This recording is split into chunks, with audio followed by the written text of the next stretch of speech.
Captain Jake Morrison stood on the bridge of the Aurora Dawn, watching the stars through the main screen. His coffee had gone cold an hour ago, but he didn't care. After 3 months of deep space patrol, they were finally heading home. The mission had been boring. No pirates, no strange signals, just empty space and routine scans. "Captain," called Lisa Parker from the communication station. "I'm picking up something odd." Jake set down his cup and walked over to her station. Lisa was young but smart. She had caught things that older officers missed before. "What kind of odd?" "Multiple energy signatures, sir. Big ones, about 2 light hours away from the Kepler system." Jake frowned. The Kepler system was supposed to be empty. Just 3 dead planets, around a dying star. No one lived there. No one had any reason to be there. "How many signatures?" 12, sir. And they're huge. Much bigger than anything in our fleet." The bridge went quiet. Everyone stopped what they were doing to listen. 12 unknown ships near human space was not good news. Jake felt his stomach tighten. "Red alert, all hands to battle stations. Helm, set course for the Kepler system, best speed." The Aurora Dawn was not a warship. She was an exploration vessel with light weapons and a crew of 12. If those ships were hostile, they were in serious trouble. But Jake had to know what was happening so close to human colonies. 2 hours later, they dropped out of faster-than-light travel. What they saw made everyone on the bridge gasp. 12 massive ships hung in space around the 3rd planet. Each ship was at least 3 times the size of the Aurora Dawn. They were dark gray with strange curves and spikes. They looked like nothing humans had ever built. "Aliens," whispered Dr. Amy Rodriguez from the science station. "Real aliens." Jake had dreamed of this moment since he was a kid. First contact with an alien race. But not like this.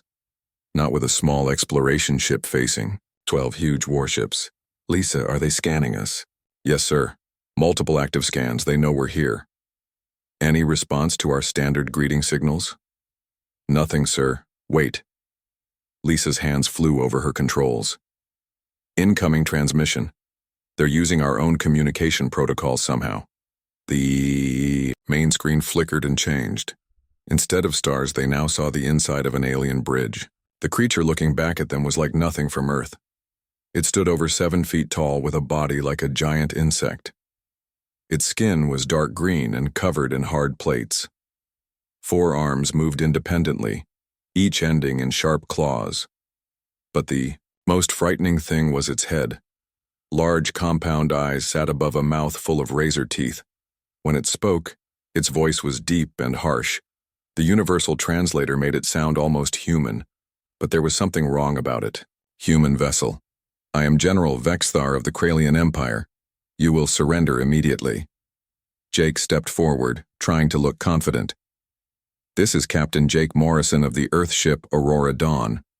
We're on a peaceful exploration mission. We don't want any trouble." The alien general's eyes seemed to focus on him. "Peaceful? Your kind knows nothing of peace. Our intelligence networks have tracked your species across this sector. Everywhere you go, destruction follows." "I think there's been some mistake," Jake said carefully. "Humans are explorers, not conquerors. We're looking for new worlds and new friends." General Vexthar made a sound that might have been laughter, but it sounded more like grinding metal. "Friends? Is that what you call the creatures you have enslaved? The beasts you have bent to your will?" Jake looked confused. "I don't understand what you mean." "Do not lie to me, human. Our scans detect the presence of your most feared weapon aboard your vessel, the beast that has helped your kind spread terror across the galaxy." "Weapon?" Jake's mind raced. The Aurora. Dawn had defensive systems and some mining equipment, but nothing that could be called a weapon of terror. "General, I assure you we have no such weapon. We're scientists and explorers." The alien's compound eyes seemed to glow with anger. "Enough lies. Surrender the beast or we will take it by force. Your ship will be destroyed and all aboard will die." Jake felt sweat on his forehead. Around him his crew looked scared but ready to fight. They were good people, but they were not soldiers. "General, please, there must be some misunderstanding. We have no beast aboard our ship." "Our sensors do not lie, human. The creature is there. We can detect its life signs, its energy signature. It matches exactly what our databases describe as your species' ultimate biological weapon. Lisa turned to Jake with wide eyes. She had been running scans of their own ship while the alien talked. "Captain," she whispered, "there is only one non-human life form aboard." Jake's eyes went wide as he realized what she meant. "Oh no." General Vexthar leaned forward on the screen. "You have 1 standard hour to surrender the beast. If you refuse, we will destroy your ship and take the creature from the wreckage. Choose wisely, human. This is your only warning." The screen went black. Jake stood in silence for a moment, his mind trying to process what had just happened. The most powerful alien fleet he had ever seen was demanding they surrender their ultimate weapon, a biological terror that had helped humans conquer the galaxy. "Sir," Pete Johnson spoke up from the engineering station, "what are we going to do?" Jake looked at his crew. 12 people against 12 alien warships. Each enemy vessel could probably destroy them with a single shot. They had 1 hour to figure out how to survive, and somewhere below decks, completely unaware of the crisis above, their ultimate weapon was probably sleeping on Pete's bunk, dreaming of tennis balls and treats. Jake Morrison paced the bridge while his crew worked frantically at their stations. 45 minutes until the alien deadline. 45 minutes to figure out what General Vexthar wanted or watch his ship get blown apart. "Amy, what do our scans show?" Jake asked Dr. Rodriguez. "What is this beast they keep talking about?" Amy looked up from her science station, confusion clear on her face. "Captain, I've run full bioscans of the entire ship 3 times. There are 13 life forms aboard, 12 humans and 1 canine." "Canine?" Jake stopped pacing. "You mean Buddy?" "That's the only possibility, sir. Pete's dog is the only non-human life form on the ship." Jake almost laughed. The idea was crazy. Buddy was a golden retriever that Pete had adopted from a space station 6 months ago. The dog was friendly, lazy, and spent most of his time sleeping or begging for food scraps. He was about as dangerous as a pillow. "There has to be another explanation," Jake said. "Run the scans again." Meanwhile, aboard the Kralian flagship, General Vexthar stood before a large tactical display. His forearms moved over the controls as he reviewed intelligence reports about human military capabilities. The data was disturbing. "Colonel Nextar," he called to his second-in-command, "show me the files on human biological weapons." Colonel Nextar activated a holographic display. Images appeared in the air between them. Pictures of creatures with 4 legs, pointed ears, and long tails. "The species is called canine, General. Our intelligence suggests humans have formed a military alliance with these creatures. Tell me about their capabilities." Nextar highlighted different parts of the holographic canine. "Enhanced sensory systems, sir. They can detect scents at incredible distances and hear sounds far beyond human range. Perfect for tracking enemies." "What about combat abilities?" "Powerful jaw muscles capable of crushing bone, sharp teeth designed for tearing flesh. They hunt in coordinated packs, showing tactical intelligence. Most importantly, they demonstrate absolute loyalty to their human commanders." General Vexthar studied the images with growing concern. His own species had evolved from creatures that spent their lives hiding from predators. The idea of working with apex predators was terrifying to him. How many of these beasts do humans control? "Reports vary, sir, but estimates suggest millions across their colonies. They appear to be bred specifically for warfare and companionship with human soldiers." The general's compound eyes flickered with worry. An enemy that controlled millions of biological weapons was far more dangerous than he had first thought. "What about their behavior patterns?" "They show pack loyalty, sir. When one canine is threatened, others will fight to defend it. They respond to human commands instantly and without question. Our xenobiologists believe humans have achieved complete psychological dominance over these predators." Back on the Aurora Dawn, Pete Johnson sat in the mess hall with Buddy lying at his feet. The golden retriever was chewing on a rope toy, completely unaware of the crisis happening above. Pete scratched behind the dog's ears, trying to calm his own nerves. "What do you think, boy?" Pete whispered. Those aliens seem pretty scared of something on our ship. You haven't been acting scary lately, have you? Buddy looked up with bright, happy eyes and wagged his tail. Pete couldn't help but smile. The dog had been the best thing about this long patrol mission. When everyone else got tired and grumpy, Buddy stayed cheerful and friendly. Lisa Parker's voice came over the ship's communication system. All hands to stations. Captain wants another meeting in 5 minutes. Pete stood up and Buddy immediately jumped to his feet as well. The dog had learned the ship's routines and knew that when Pete went to the bridge, it usually meant something. Interesting was happening. "Stay here, Buddy," Pete said. "I'll be back soon." Buddy tilted his head and whined softly. He didn't like being left alone when the humans seemed worried. On the bridge, Jake gathered his crew around the main display. "Okay, people, we have 30 minutes left. Amy, you're certain the only non-human life form is Buddy?" "Positive, sir. Whatever they're looking for, Buddy is the only thing that fits." "But that's impossible," said Lisa. "Buddy is just a dog. He's not a weapon." Jake rubbed his forehead. "Maybe we're thinking about this wrong. What if their species doesn't understand the concept of pets? What if they see any animal companion as a weapon?" Amy nodded slowly. "That could make sense. If their species evolved differently, they might not have domestic animals. To them, any creature that obeys human commands might look like a trained weapon. But Buddy is harmless," Pete protested over the communication system from the mess hall. "He wouldn't hurt a fly." Jake was about to respond when the main screen activated again. General Vexithar appeared, looking even more imposing than before. Behind him, other Kralian officers moved around their bridge with obvious urgency. "Human Captain," the general said, "our deep scans have revealed more disturbing information. The beast aboard your vessel shows signs of advanced training. Its brain patterns indicate high intelligence and complete bonding with your crew." Jake tried to look calm. "General, I think there's been a serious misunderstanding." Silence. "We have also detected that this creature has been modified for extended space travel. It shows no signs of the psychological stress that should affect a wild predator in an artificial environment.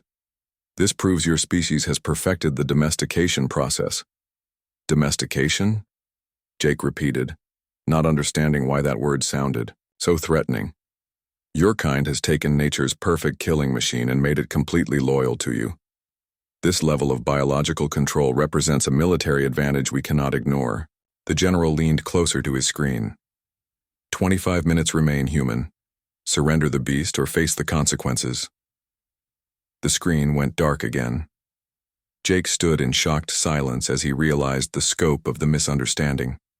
To the aliens, humanity's best friend was their worst nightmare.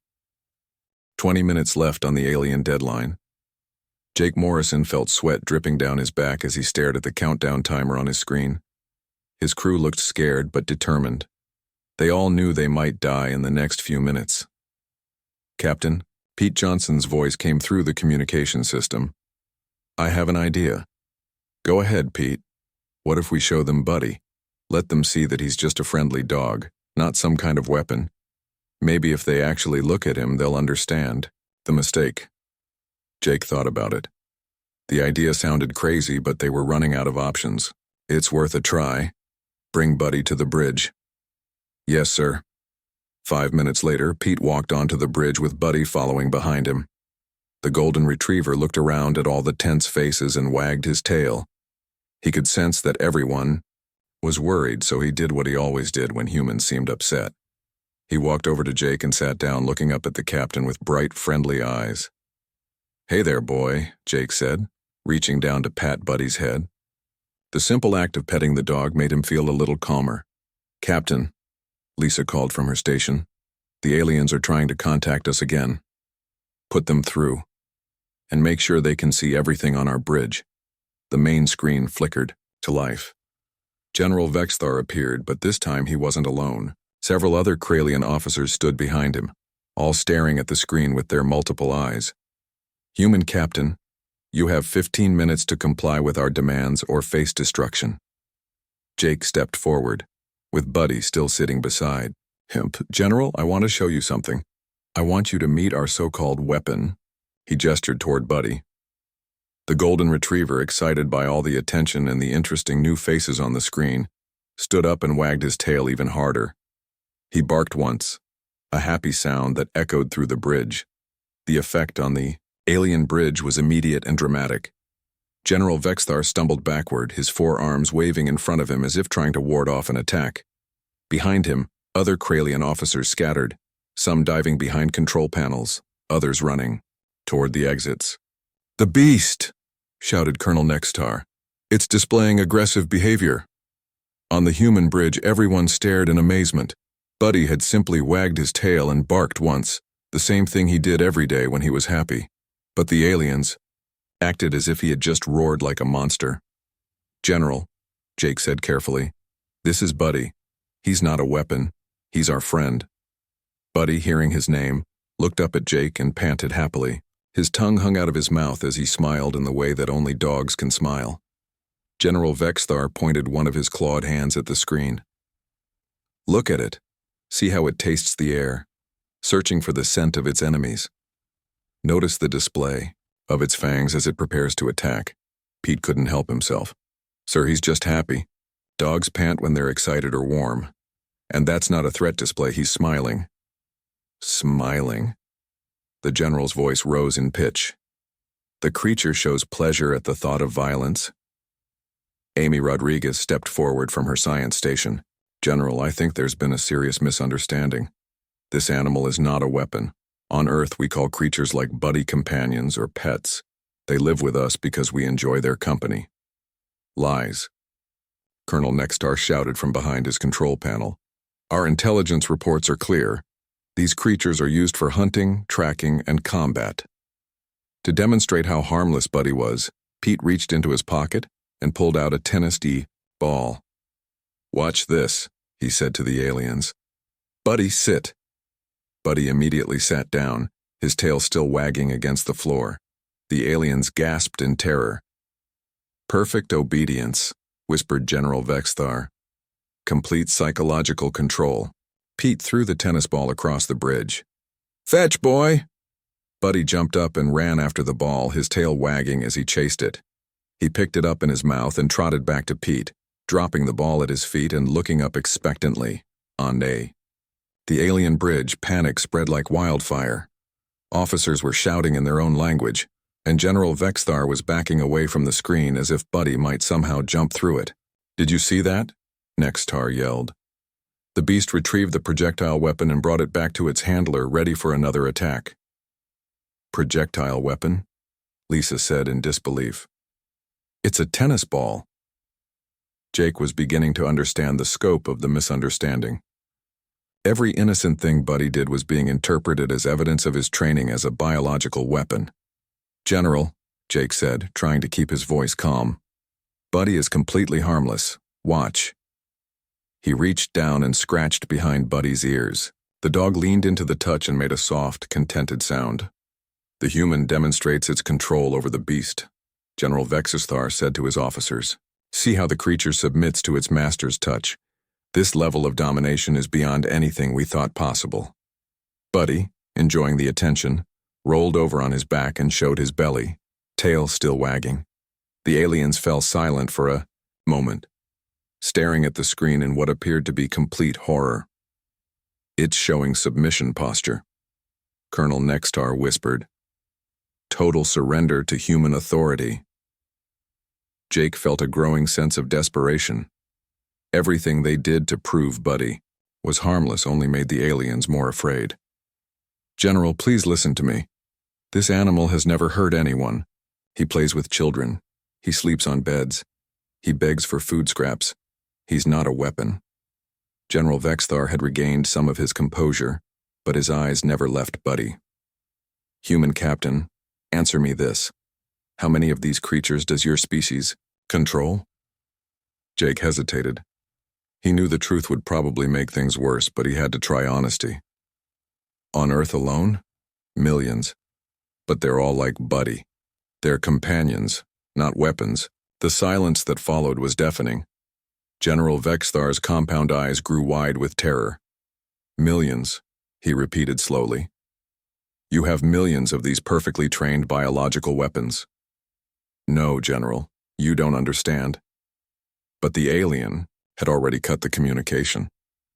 The screen went black, leaving Jake and his crew staring at their reflection, with Buddy sitting happily at their feet, completely unaware that he had just convinced an entire alien fleet that humanity commanded, an army of biological weapons.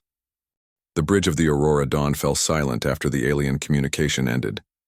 Jake Morrison stared at the blank screen, his mind racing. Buddy lay on the floor nearby, chewing on his tennis ball, completely unaware that he had just terrified an entire alien fleet.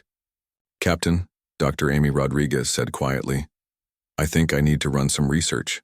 There's something about their reaction that doesn't make sense." "What do you mean?" Amy was already working at her science station, pulling up databases about alien, species, and evolutionary biology.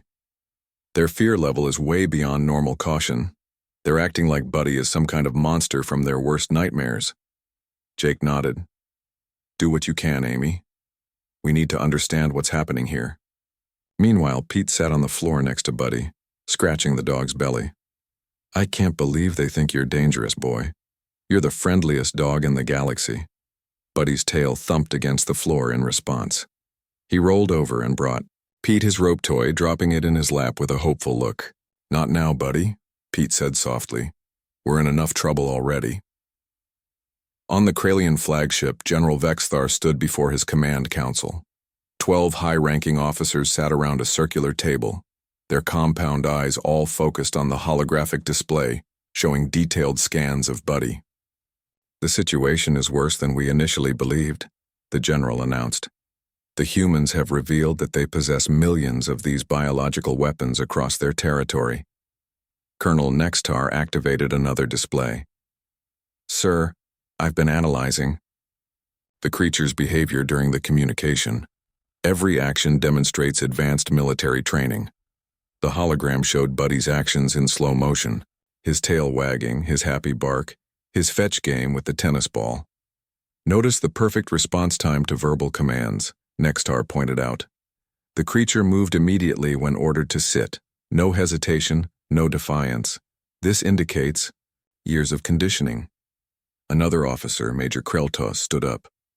The retrieval exercise was particularly disturbing. The beast chased down the projectile weapon and returned it to its handler without consuming it or losing focus. "This shows incredible self-control and tactical discipline." General Vexthar nodded grimly. "And when the human demonstrated physical dominance by touching its head, the creature showed complete submission. This level of psychological control is beyond anything we've encountered."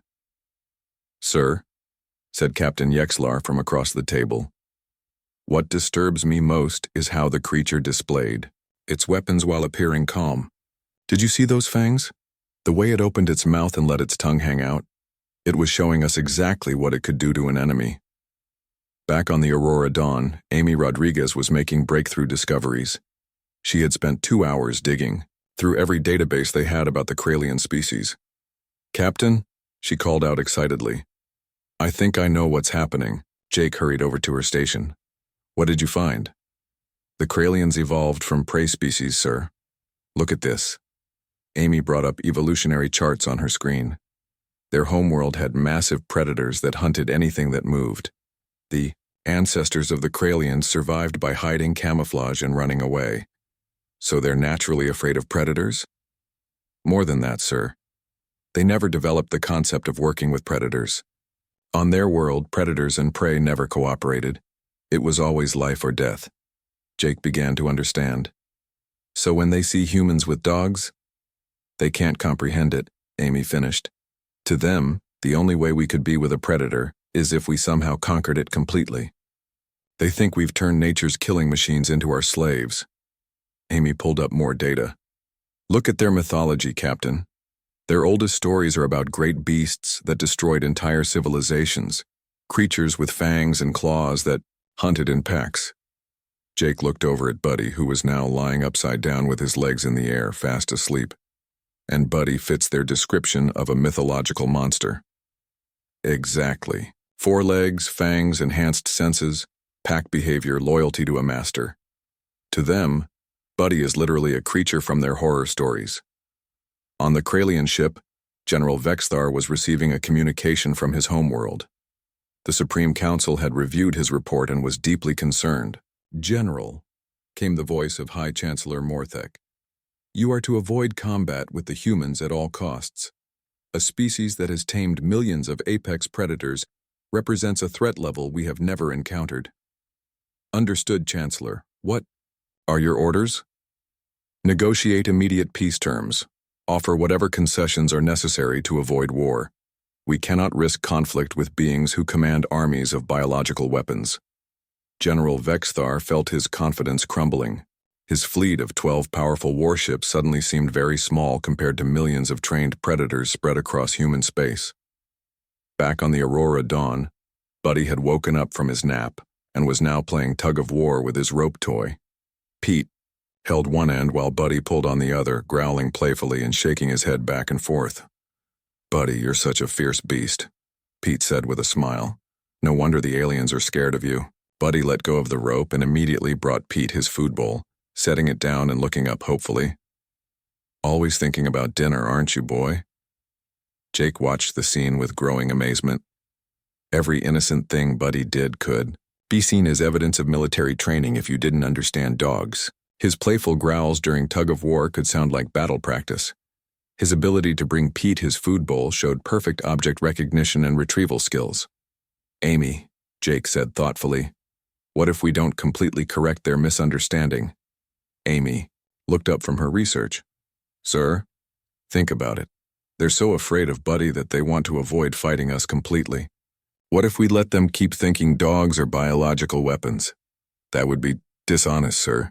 Jake looked at his crew, then at Buddy, who was now doing his best begging face for dinner. "Maybe. But it might also save lives. If they think we're too dangerous to fight, maybe we can have peace instead of war." The communication system activated again. General Vexithar appeared on screen, but this time he looked different. Less threatening, more careful. "Human Captain," the general said formally, "I wish to discuss terms for a peaceful resolution to our encounter." Jake tried not to smile.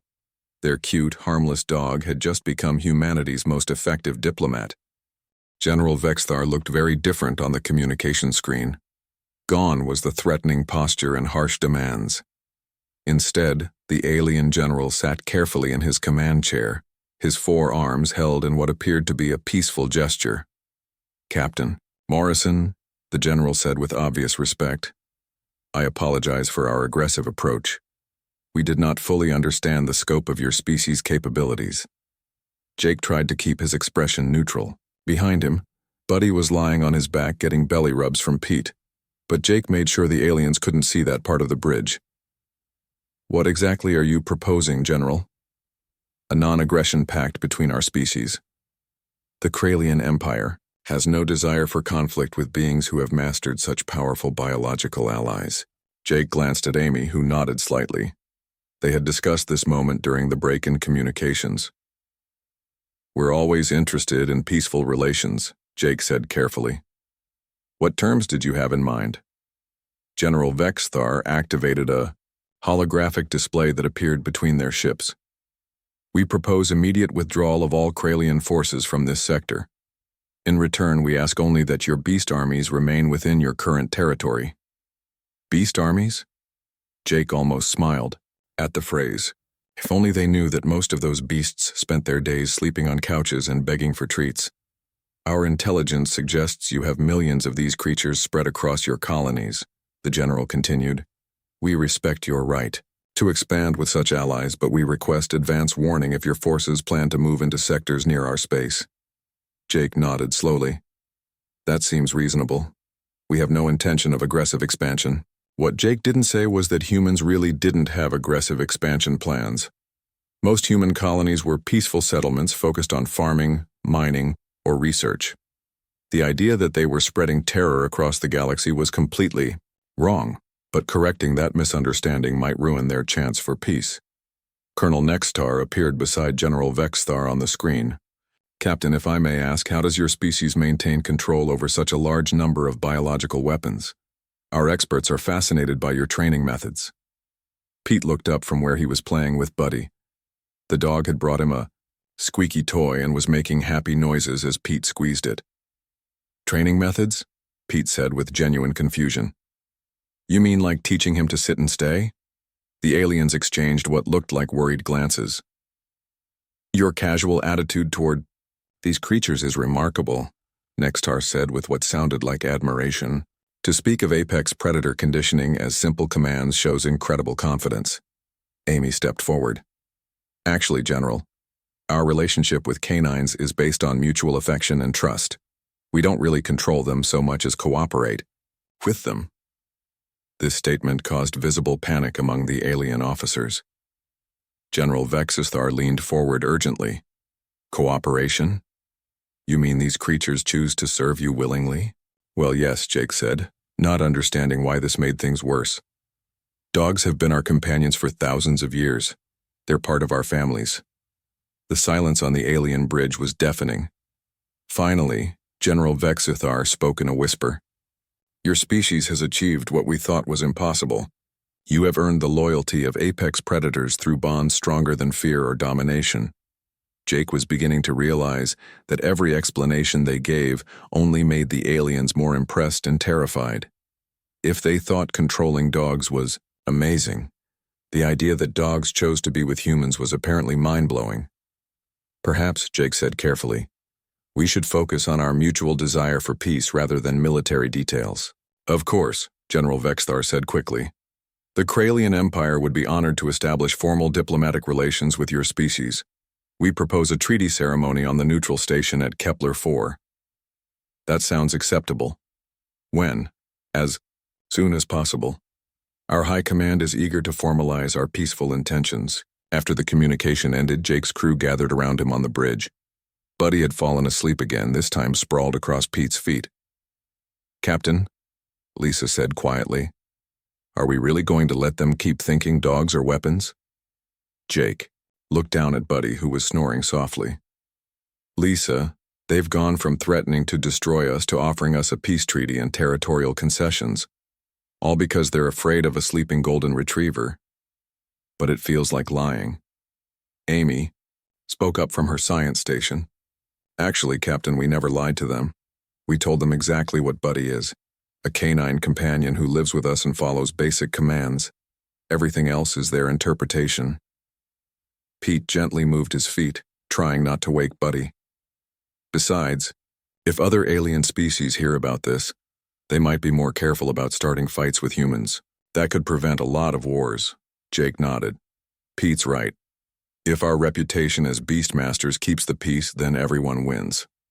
6 months later, Captain Jake Morrison stood in the garden of the new human Kralian diplomatic station. The peace treaty had been signed, trade agreements were in place, and both species were benefiting from the relationship. Buddy trotted across the garden, chasing a butterfly. He had become something of a celebrity among the alien diplomats, though they all maintained a respectful distance. Several Kralian officials watched him from behind protective barriers, whispering to each other about human military capabilities.